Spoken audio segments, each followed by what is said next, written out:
जब ये शो शुरू हुआ था तो एक चीज़ मैं बोलना चाहूँगा कि बायसनेस और अनफेयर में ना बहुत डिफरेंस होता है। जब ये शुरू पहले हफ्ते में शुरू हुआ था तो हम लोगों ने अब तक बिग बॉस को एक रियलिटी शो के नाम से जाना गया है। एंड लोगों का एक विश्वास है कहीं ना कहीं यहाँ पर एक रियलिटी दिखाई गई है लोगों की। अब तक के जितने भी सीज़न गए हैं उनमें जो रिश्ते बने वो बहुत ऑर्गेनिकली बने। किसी का कोई लव एंगल बना है या फिर किसी को किसी के लिए फीलिंग्स थी तो वो कहीं ना कहीं एक ऑर्गेनिकली डेवलप हुई है। बट इस सीज़न जब ये सीज़न शुरू हुआ था तो उस सीज़न में मैंने वो आवाज़ उठाई थी फॉर माई पॉइंट कि क्या ये कपल शो है। उस पॉइंट से मुझे वो फॉर्मेट नहीं पसंद था। जो मुझे दिख रहा था उस टाइम पे मैंने जो फील करा मैंने वो सब लोगों के सामने कॉल आउट करा वो चीज़। अगर आपने वो 24/7 वाली लाइव स्ट्रीम्स देखी है ना जो मेरे कट्टर ब्रो सेना ने या जो मेरे फैन बेस 2400 घंटे मेरे लिए देखते रहते थे मेरे को, तो आपने फॉर श्योर मैं वो जर्नी देख करके आया हूँ, मैं वो जर्नी जी करके आया हूँ कि मैंने अपना 1000% दिया है। बहुत सारी ऐसी चीज़ें जो शायद ऑन एयर पे नहीं गई हैं। एक वॉक ऑफ शेम करा था मैंने। वॉक ऑफ शेम मैंने इसलिए करा था क्योंकि मैंने कहीं ना कहीं शो के ख़िलाफ़ ये चीज़ बोल दी थी कि शो बहुत ज़्यादा बायस्ड है। क्या ये कपल शो का फॉर्मेट है, क्या ये नाचने का शो है। अगर मेरे को कहीं ना कहीं अगर मेरे को कपल शो में जाना होता तो बहुत सारे प्लेटफॉर्म्स हैं, ऐसे बहुत सारे शोज़ हैं जो कपल फॉर्मेट कहीं ना कहीं सपोर्ट करते हैं। उस पॉइंट से अगर उसी दिन से बहुत सारी चीज़ें ऐसी हैं जो ऑन एयर गई नहीं। इवन अभी जो आपकी फ्रटर्निटी है उनसे मुझे फीडबैक मिला है। इवन मेरे पास फ़ोन की एक्सेस आ चुकी है।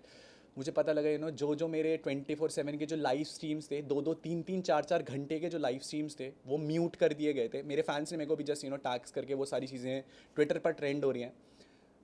इस फर्टर्निटी के बहुत सारे लोगों के साथ मेरे इंटरव्यूज़ हुए हैं। इन 20 मिनट 25 मिनट के इंटरव्यू में अगर मैं आपको पूरी स्टोरी जस्टिफाई कर सकता हूँ कि मैंने वो 3 महीने में क्या फ़ील करा है, तो मेरे पास उन 3 महीनों में इतनी सारी चीज़ें थी जो मैंने कोशिश करी रखने की। शायद वो उस एंगल से कभी दिखाई नहीं गई। मैंने एक लाइन बोली थी और कि हम लोगों को कभी ना एज अ विनर नहीं दिखाएंगे। उस पूरे बिग बॉस के सीज़न में ये सबके सामने प्रूफ है कि आप वो सीज़न उठा के देख सकते हैं। केवल एक एक्टिविटी थी। आपको याद होगा जब यूट्यूब वर्सेस सेलिब्रिटी वाला एक एक्टिविटी हुआ था जिसमें मैंने ईशा के खिलाफ एक टास्क परफॉर्म करा था। एक वो एक्टिविटी और एक 31 दिसंबर 2023 की एक्टिविटी जहाँ पर मेरे को जस्ट सिल में बुला करके एक एक्टिविटी करवाई थी। मेरे पूरे सीज़न में उस बिग बॉस की तरफ से मेरे को केवल 2 बार ही बुलाया गया था परफॉर्म करने के लिए। जहाँ पहला मेरा परफॉर्मेंस था इंडिविजुअल लेवल पे, मेरे को जितना परफॉर्म करना आता था मैंने परफॉर्म किया एंड आई वॉन।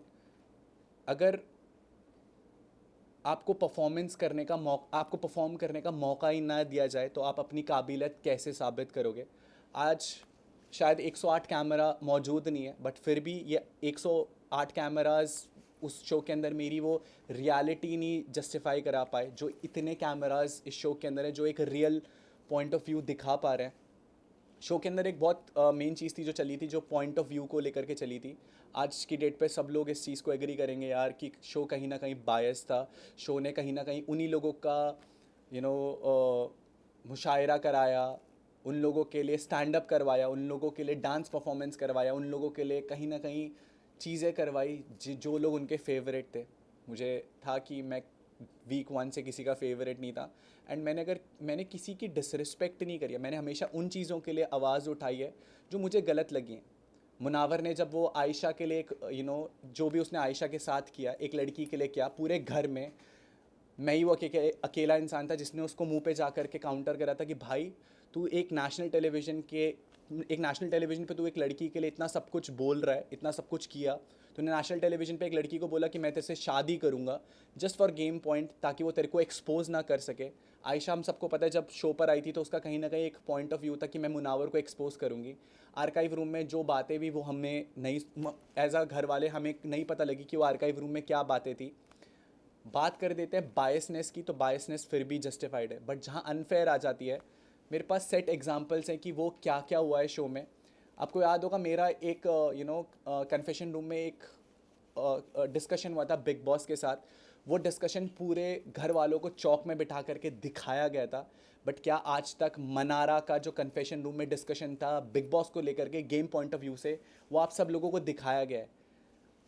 जो मुनावर का डिस्कशन था वो सब कुछ आपको दिखाया गया है। तो हम being a part of the game, कहीं ना कहीं हमें वो उस गेम में वो इन्वॉल्वमेंट ही नहीं मिली, हमें पता ही नहीं चल रहा था कि हो क्या रहा है। आज मैंने वो क्लिप्स देखी हैं तो मनारा को कहीं ना कहीं ये चीज़ बोली, दोस्त किससे दोस्ती रखनी है, किससे दोस्ती नहीं रखनी है। मनारा को ये चीज़, अगर मनारा और मेरी दोस्ती के लिए आज लोग बोल रहे हैं कि कहीं ना कहीं वो एक ऑर्गेनिक दोस्ती थी, कहीं ना कहीं वो एक सच्ची दोस्ती थी जो लोगों को पसंद आई है, उस चीज़ के लिए भी बिग बॉस ने एक चीज़ बोली गई है, आपको देखना पड़ेगा कि आपके सगे कौन है। मेरे पास ऐसे लाखों एग्जाम्पल्स है जहाँ पर कॉर्नर साइड लाइन करने की कोशिश करी गई। क्या आपको लगता है कि मैंने वो 3 महीने कुछ नहीं बोला होगा या मैंने कुछ भी परफॉर्म नहीं करा होगा? मैंने हर एक चीज़ परफॉर्म करी है। वो 24/7 की लाइव सीन में वो क्लिप्स हैं, बट मुझे लगता था यार मैं इतना सब कुछ कर रहा हूँ, इतना सब कुछ बोल रहा हूँ, बट उसके बावजूद भी लोग आकर के मेरे को ये बोलते थे कि यार कि तू कुछ नहीं कर रहा है। घर के बाहर लोगों को दिखा है। आप में से बहुत सारे लोगों ने आकर के बोला कि स्टार्टिंग में अनुराग यू केम आउट, जो मेरे साथ 4 हफ्तों के साथ 5 हफ्तों के साथ वो जो ब्रोसेना वाला पॉइंट हुआ था सलमान सर को लेकर के, एक थिन लाइन होती है एक जोक में और एक मॉकरी में। मैं उस शो पर जब पहुंचा था ना, तो मुझे उस शो ने बाबू भैया, मेरा असली नाम अनुराग डोवाल है, बट मुझे उस शो ने बाबू भैया नहीं बनाया था, मुझे मेरी ब्रो सेना ने, मेरी कम्युनिटी ने मुझे वहाँ तक पहुँचाया था। और मुझे अगर उस प्लेटफॉर्म पे लगा कि वो मॉकरी हो रही है, तो मैंने बहुत रिस्पेक्टफुली ये चीज़ सबके सामने रखी कि बिग बॉस प्लीज़, आपको गेम के रिगार्डिंग कोई भी फीडबैक देना है वो आप मुझे दे सकते हैं, बट अगर आप मेरी ब्रो सेना को लेकर के उनकी मॉकरी करेंगे तो वो मुझे बहुत हम्बली नहीं पसंद। और मैंने हाथ जोड़ करके ये कन्फेशन रूम में बोला भी था बिग बॉस को, बट उसके बावजूद व्हाट आई फील लाइक कि बायसनेस में और अनफेवर फेवरेटिज्म में और अनफेयर होने में एक बहुत बड़ा डिफरेंस था, जिसके कारण जो ये मैं आज अगर आपके सामने इंटरव्यू दे रहा हूँ ना, मैं इतना डंके की चोट पे बोल सकता हूँ कि जनता इतना प्यार करती है कि कभी बिग बॉस को ये पता था कि मैं कभी उससे बाहर नहीं आने वाला हूँ। तो ये पहला षड्यंत्र जो रचा गया था वो ईशा के वाले टास्क वाले टाइम रखा गया था। उस चीज़ के लिए भी मैं आपको जस्टिफाई कर सकता हूँ। जब आपको याद होगा जब मैंने वो बोल फोड़ा था, इमोशनली मैं बहुत हाई था उस टाइम पर, क्योंकि किसी ने मेरी बहन के बारे में कुछ चीज़ बोली थी, मैंने किसी का गला पकड़ लिया। मैं रियल लाइफ में शायद वो इंसान नहीं हूँ कि जो इतना इमोशनली हाई हो जाए, क्योंकि मुझे पता है मैं उस चीज़ को बहुत ईजिली तरीके से डिफेंड कर सकता हूँ। बट जब नेशनल टेलीविज़न पे कोई ये सारी चीज़ें करेगा तो मैं चुप रहने वाला नहीं था। My whole point of saying is that कि अनफेयर हुआ, प्लान्ड एविक्शन था, मेरे को निकाला गया।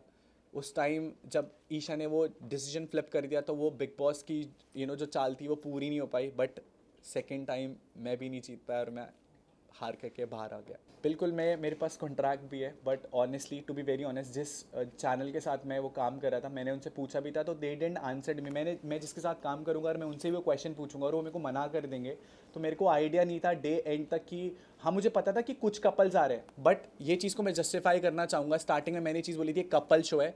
इस बारी के बिग बॉस सीजन 17 में शुरू से एंड तक लेकर के लोगों के कपल्स ही घसीटे गए हैं, चाहे वो ईशा हो, चाहे वो मुनावर हो, चाहे वो आयशा हो। कहीं ना कहीं शो में मुनावर और मनारा का भी एक एंगल दिखाने की कोशिश करी गई थी। इवन मुझे बाहर आकर के पता लगा कि मेरा और मनारा का भी कुछ ना कुछ एक स्टार्टिंग में एक एंगल दिखाने की कोशिश करी थी, जबकि मैंने डे 1 पे ये चीज़ बोली थी कि मैं कमिटेड हूँ। वो दिखाया या नहीं दिखाया, बट मैंने बोला था कि मेरी गर्लफ्रेंड बाहर है। वो न्यूज़ भी बहुत बाद में अभी के हिसाब से मुझे पता है कि वो बहुत लेट टाइम लाइन में आई थी। वो पता है कब बाहर आई थी? जब भारती जी शो में आई थी, तो भारती जी ने एक बोला था बाहर उम्मीद है, तो शायद वो तब जस्टिफाई हुई थी। कहीं ना कहीं देर मुझे अब पता लग रहा है कि मेरा और मनारा का वो एंगल दिखाया गया, जबकि मैं डे 1 से मेरा और उसके दोस्ती का जो जोन था वो बिल्कुल क्लियर था। डेफिनेटली मैं भी कहीं ना कहीं गुस्से में बोलूँगा वो चीज़। आप समझ रहे हो, मैं उस मेंटल स्टेट पे था जहाँ पर मेरे को ऐसा था यार सब कुछ खत्म हो चुका है दुनिया में, मेरे माँ बाप ही मेरे लिए नहीं आ रहे हैं। आप जब उस इमोशनल स्टेट से उस घर के अंदर वो चीज़ें जाएंगे ना, तो मैं भी गाली देता। मैं भी ये बोलता यार आपको पता है ना कि इस दुनिया में माँ बाप के अलावा कोई सगा नहीं है इस दुनिया में। जब आपको ऐसा लगता है ना कि उन्होंने आपका साथ छोड़ दिया, तो फिर कुछ कोई उम्मीद नहीं रहती उस घर में। बाहर तो फिर भी मैं झेल लेता, उस घर में तो मेरे पास कोई पॉइंट ऑफ कॉन्टैक्ट था ही नहीं। But really wanted to thank you everyone, सब लोगों ने साथ दिया, शुक्रिया।